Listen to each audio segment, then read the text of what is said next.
Hey guys, so today I'm going to talk about something that's super fun. You might even hear a few new things. I'm going to talk about 6 things you need to do before 9 a.m. Okay, 9 a.m. seems to be a common time that people are starting their work days, especially with our lifestyles shifting to at home. I think our start time's a little bit later. And I think a lot of you can fall into the trap, fall into the habit of waking up at the latest possible time. The latest time for you to be able to get to your desk, check in, get on Slack, reply to emails, all that stuff. How many of you wake up at 8:50? You don't even need to put on actual work clothes. You might put on a snazzy top. You may or may not do your hair and makeup, right? And you just roll onto the desk and start doing your thing. Well, what I'm going to say is that is one of the biggest disservices you can do to yourself. If that is you, that means you have a job and that means you have a standard that you need to perform at. Okay, so if you want to perform at a high level at your workplace, rolling right out of bed is called doing the bare minimum. And people that associate themselves that perform the bare minimum in any area of their life probably aren't going to be super high achieving in that area. And that often leads to other areas of your life, such as your relationships, your family dynamics, any other hobbies and interests you may have. So, what we're going to call your morning before 9 a.m. or before you start your day, before you dress the kids, before you drive off to work, right? That's your body of armor. Okay. Your body of armor is what you do before you start your quote unquote work day. Now, if I was going off to war without my body of armor, you guys would probably call me a dead girl. Right, Allie, you're not making it. There's no way. You don't have your armor. You don't have your weapons. You're not going to make it. Your morning routine is the exact same thing. It's like walking into war without your armor on. So, how do you put on, what does your body of armor need to look like for you? Well, I'm going to give you 6 things right here that are going to, right here, I'm going to give you 6 things that will help you put on your body of armor. Now, this is just an outline, a template, some recommendations.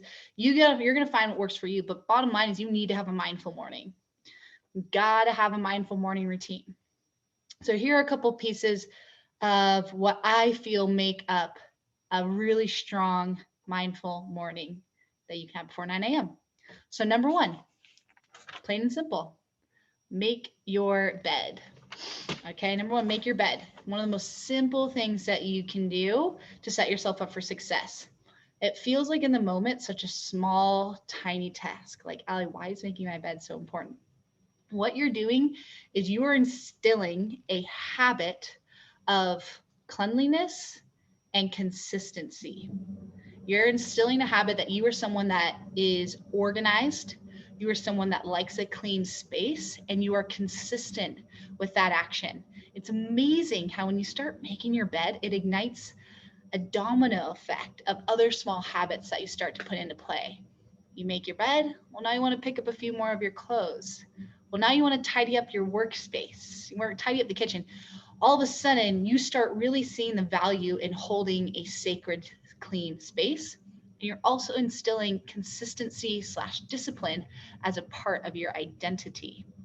No matter what day it is, rain or shine, no matter what mood you're in, that bed is going to get made. And it's so simple, it can be done in easily less than 5 minutes. So that is the first thing that you can do to crush your morning before 9 a.m.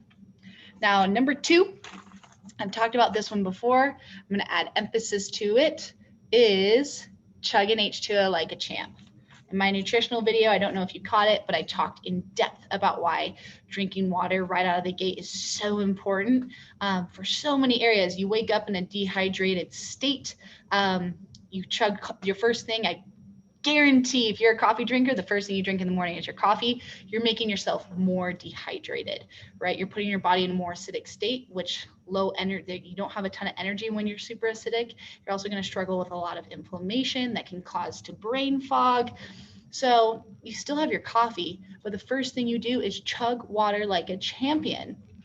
What I like to do is I usually have my water bottle nearby. I'll try and finish half of my 32-ounce water bottle like right there before 9 a.m. Or I'll just do it like right there on the spot. Sometimes I'll go upstairs and I'll get a glass of water, about 8 to 12 ounces, and I'll just like put it down as fast as I can. What's cool is if you are waking up about an hour, 30 minutes to an hour before you got to actually get your day rocking and rolling, you got plenty of time to go to the bathroom. So you don't have to worry about that.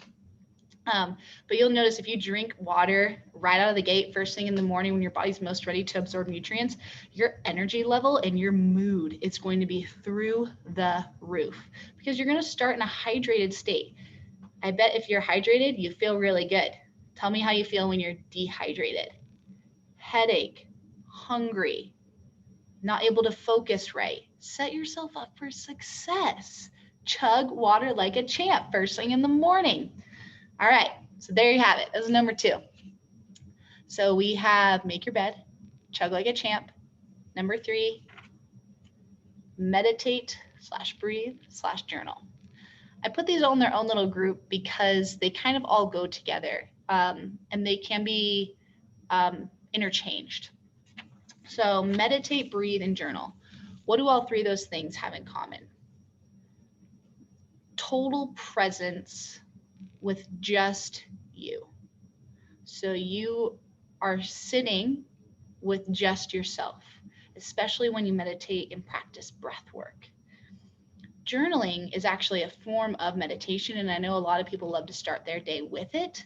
And it's another way to just get connected with your thoughts. And to maybe if you're feeling like your thoughts are running all over the place, it's a great place to dump them on the paper, and it helps this area feel way more clear. I can't tell you how many people have told me I can't meditate, I can't do breath work, I'm not a journaler. I can tell you I was that person for a really long time, probably up until 3 or 4 years ago. That just wasn't me. I have ADD. I'm meant to bounce and sit in my chair. I'm not meant to sit still. It's not in my DNA. And boy, oh boy, was I wrong. Man, learning the skill set of sitting with myself through the acts of meditation, breath work, and journaling was probably single-handedly the most important thing I did to really get myself in a state of just surviving in this world and getting by and doing the bare minimum to like thriving and living the life that I've dreamt of since I was 14 years old. And it all started with breath work, meditation, and journaling. So I give you the options there. Pick one. Meditation, go through some guided stuff on YouTube. Okay. There's tons of free options. Look up guided meditation, 10 minutes. Apps like Calm, Headspace, Breathe are all amazing ones. Sometimes you just got to sit and breathe too. I'll just sit. I'll count 10 breaths with my eyes closed. I'll think of 10 things I'm grateful for, and that'll be it. It takes like 10 minutes. I don't need any electronics to guide me through it, and I'm ready to go. And then journaling's another one that recently that I've dove in really deep into, realizing that it's a whole nother form of meditation, right? That pen to paper though. Don't type it out. Pen to paper. Okay. And it sparks, right? I feel present. It sparks an amazing amount of creativity in my life. If that's part of your world, something that's important to you, I highly recommend you get that pencil down on the paper. So what we got? We got making our bed. We've got Chug H20 like a champ. And we have some sort of stillness/present work. So meditation, journal, or breathe. Let's go with number 4 right here. Gain insight. Okay, didn't know what to call this one, but I think gain insight sounds pretty good. Or absorb new information. Gain insight, learn. Maybe that would have been more simple. Learn something new, right? I don't know what your preferred way of absorbing information is, whether it be reading books, magazines, listening to podcasts or audiobooks. I highly recommend you find a modality that works best for you. Start your day while your brain is fresh and ready to absorb information by putting some new info in there, gaining insight, learning something new. I love sitting down with my personal development books in the morning. I especially love to read. That's when I tend to have the best ability to pay attention, is when it's in the morning, not all distracted by technology. Um, and yeah, gain some insight, learn something new. I read a daily stoic last year for 365 days in a row, and it was literally just a one pager little message. I know some people who are religious have certain books, let's say a Bible, they read a little passage for the day. That's great. Anything that you can find consistent, okay? If you want more resources for that one, let me know. So we got make your bed. Say this one with me. Let's go through it together. Make your bed, chug like a champ. Number 3 is meditate, journal, breath work, be present, be still. And number 4 is gain insight. Number 5 is move. By the way, I hope you all love my super fancy notes that I made for y'all. Gets the job done. Move. Hoo-wee. If you're watching this and you are either in the advanced community already, or you are someone who just really sees value in what I like to put out into the universe, then you should know this one already. Exercise, man, move, and groove. You get moving, everything else gets grooving, okay? So start your day out with movement, okay? Move your body. Do not just roll out of bed, sit and drink your coffee, and then go to your desk. Do not do that. You might as well be smoking a pack of cigarettes, okay? Don't do it. Move. Find some sort of consistent routine, whether that be doing your workout for the day before you start work, okay? That's an awesome one. Just get it, bing, bing, bada, boom, just get it out of the way for the day. I personally, some days I do that. I run the advanced group workouts twice a week. So twice a week I get up and I do my actual workout beforehand. But most days I just do a light yoga flow in the morning. I do a light yoga flow. It lasts 10 to 20 minutes. Or like today I did a light stretch. I kind of feel what my body's needing, but I also have really deep rooted discipline in movement. If you're someone that does not have discipline in movement, find an easy, quick way to move in the morning. Okay, I've got a morning movement series posted on my YouTube channel. Feel free to check it out. It's super simple. It takes like 5 minutes, and we just do a bunch of little circle motions at each of our joints. Yeah, whatever works best. It actually kind of coincides with number 6, right? Which is get outside. Even better, go for a walk and get outside. Killing 2 birds with 1 stone. And on that note, aside from movement, oh, and I guess I should go into a little bit of why movement is so important. Oh my gosh, I don't even know where to begin. Well, let's start with that your purpose, your body's physiological, not your necessarily emotional, but your physiological purpose of existence is to move, right? Everything that your body does is to keep you alive and keep you moving. What happens when you stop moving? Like, let's think in an extreme situation like a coma, right? To stay alive when you're in a coma, you need to be on external support, like life support. Like, they need to help you breathe. You can't just stay in a coma for months on end. You will literally die. Think of, someone who is elderly, they fall and break their hip. What is the expectancy?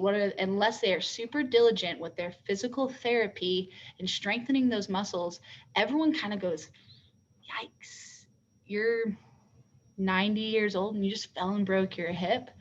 Because you're becoming immobile, everything else relies on that. Things start to go downhill. Now, that's just a very generic statement, but really it is the case. And we were built to move. We were built to be movers. So if you choose to put yourself in these sedentary positions where you sit at your desk all day, right? You drink your coffee, you sit at your desk, maybe you go right back to the couch and watch your Netflix and chill. Or maybe you get in your car, you drive home, you sit, you eat dinner, and then you Netflix and chill. Right? That's a whole lot of sitting. And our body was not meant to do that. We were meant to hunt down prey. We were meant to run away from cheetahs. We were meant to go and gather food. Females, we were meant to give birth. We were meant to do all of these extremely active things. And the industrial era came in and said, nope, desk jobs are going to exist. You're going to be sedentary because it feels easier. Moving can be a little challenging, right? It's supposed to be. We want to push our muscles, we want to challenge them because that's how we adapt and get stronger. So, bottom line is find a way to move before you go and sit down at your desk. Okay. All right. And then the last one, like I gave you that sneak peek here, is get outside. Oh, this is a humbling one. This is one I really need to work on with you guys, especially in the wintertime when it gets really cold. Getting outside in the mornings especially doesn't always feel good, but that vitamin D does wonders, even if it's overcast, right? Get outside, soak up some vitamin D. If you live in a place that's dark all year round, what's the word I'm looking for? I suggest that you get some red lights. Red light therapy is another amazing way to get that resource of vitamin D. But it's going to help your immune system. It's going to help your focus, your cognitive functions. It's going to help your energy. With just 15 minutes, just go outside, even if it's just standing there, ideally barefoot in Mother Nature, in the ground. But I know it's cold. There's snow sometimes outside, like right now it's winter. Bundle up, at least get some sun exposure down to your face and ideally other parts of your body, and breathe some fresh air. We weren't meant to be breathing this stagnant air that's within our houses. We were meant to be outside. So let's go through all 6 tips together. Number 1, make your bed. Number 2, chug like a champ. Number 3 is, this is a tricky one. Yep, meditate, journal, breathe, whichever one of the 3. Number 4 is gain insight, absorb new information, learn. All right, number 5 is move or exercise. And number 6 is get outside. All right, there you have it. 6 things that you should be doing before 9 a.m. Okay. If you need a reminder of what all that good stuff is, it's going to be in the notes on this video if you're on the YouTube channel. If not, I suggest going back through this and just writing down those 6 points and finding ways for them to fit into your life. I gave you plenty of examples, but there's so many ways that you can be creative with this. And yeah, that's it. I hope you guys enjoyed this little quick tip video. If you have any questions, feel free to email or DM me on any platform. And I hope you enjoy.